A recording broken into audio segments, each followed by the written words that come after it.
اب کم از کم ان 10 دنوں میں یہ وعدہ کر لیں کہ ہم کوئی ایسی نظارہ نہیں دیکھیں گے، نہ کوئی ایسا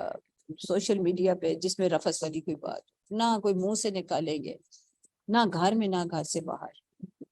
اور ولا فسوق،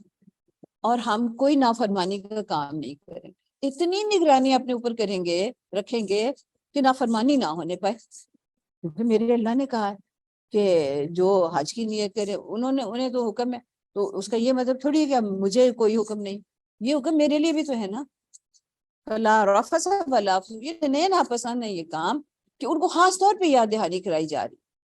اور ولا جدال فی الحج، اور دیکھو لڑائیاں نہ کرنا، اس کا کیا مطلب؟ مجھے اجازت ہے میں جتنا مرضی لڑائیاں کر لوں، ڈانٹ ڈپٹ کر لوں، جو کچھ مرضی کر لوں، ولا جدال فی الحج۔ تو یہ 3 کام جو ہے نا، ان کو ذرا ضرور ذہن میں رکھیں کہ یہ نہیں کرنے، روز ایک ایک لمحے پہ اپنی نگرانی کریں، نہ رفث ہو، نہ فسق و فجور کی کوئی علامت ظاہر ہو، اور نہ جدال ہو۔ وما تفعلوا من خیر یعلمہ اللہ، اور جو بھی تم بھلائی میں سے کرو گے اللہ اس کو جانتا ہے۔ اچھا، تو یہاں پر جو کرنے کا حکم ہے کہ بھی کرنا کیا ہے جی پھر، تو وہ کہتے ہیں کہ فَإِذَا أَفَضْتُم مِّنْ عَرَفَاتٍ فَاذْكُرُوا اللَّهَ عِندَ الْمَشْعَرِ الْحَرَامِ وَاذْكُرُوهُ كَمَا هَدَاكُمْ وَإِن كُنتُم مِّن قَبْلِهِ لَمِنَ الضَّالِّينَ۔ اچھا، یہاں پر جتنی بھی بات ہے وہاں پر کا صرف ایک کام بتایا، دیکھو اللہ کا بس ذکر کرتے رہنا، اللہ کو رکھنا۔ ذکر ہم پہلے بھی بہت دفعہ یہ بات کر چکے ہیں کہ ذکر زبان سے چند الفاظ کی ادائی کا نام نہیں ہے، ذکر زبان کے الفاظ بھی ہیں، دل کی گہرائیوں سے اللہ کی محبت کو یاد رکھنا، اللہ کو یاد رکھنا، اور عمل سے ثابت کرنا کہ مجھے بس اللہ ہی سب سے زیادہ محبوب ہے، میں اسے ناراض نہیں کر سکتی۔ تو وَاذْكُرُوهُ كَمَا هَدَاكُمْ، کرنے کا کام صرف یہ کہا ہے، وَاذْكُرُوهُ كَمَا هَدَاكُمْ، جیسے تمہیں بتایا نا ویسے ہی اس کو بس یاد کرنا، رکھنا، اور یہ 3 کام نہیں کرنے۔ تو اللہ کرے کہ بلکہ اس حد تک کہا کہ فَإِذَا قَضَيْتُم مَنَاسِكَكُمْ فَاذْكُرُوا اللَّهَ كَذِكْرِكُمْ آبَاءَكُمْ أَوْ أَشَدَّ ذِكْرًا، کہ جب تم مناسک ادا کر بھی لو تو اللہ کا ذکر کرتے رہو، جیسے کہ تم اپنے آباء و اجداد کا ذکر کرتے ہو، بلکہ اس سے بھی زیادہ اللہ کا ذکر کرنا حق ہے کہ کیا جائے۔ تو اللہ تعالیٰ بس پھر ایک تو یہ بات ہو گئی کہ ہم نے اب ذکر کثرت سے کرنا ہے ان دنوں میں، اور ذکر کا مطلب یہی ہوگا کہ ہم نے کوئی نافرمانی کا کام نہیں کرنا، اور کوئی لڑائی نہیں کرنی، کوئی جھگڑا نہیں کرنا،